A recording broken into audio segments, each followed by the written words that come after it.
মই গুৱাহাটী বিশ্ববিদ্যালয়ৰ সংস্কৃত বিভাগৰ দুদিনীয়া সংস্কৃত ট্ৰেইনিং লওঁ।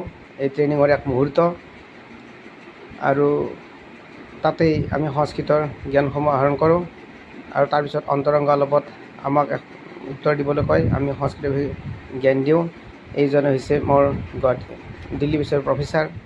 এখেত গুৱাহাটী বিশ্ববিদ্যালয়ৰ প্ৰফেচাৰ। তেখেতৰ পৰাই মই পুৰস্কাৰ গ্ৰহণ কৰোঁ, চাৰ্টিফিকেট গ্ৰহণ কৰোঁ আৰু তাৰপিছত মোক সংস্কৃত ভাষাৰ বিষয়ে কিবা অলপ ক'বলৈ দিয়ে।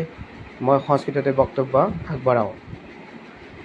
সংস্কৃত ভাষাৰ ভৱিষ্যত সম্পৰ্কে বিতং ব্যাখ্যা কৰোঁ। সংস্কৃত ভাষাতে মই বক্তব্য আগবঢ়াওঁ। ইয়াৰ এক আলোকচিত্ৰ দেখিবলৈ পোৱা গৈছে। আৰু অন্য এক ট্ৰেইনিং আমাৰ IIT গুৱাহাটীত দিছিল।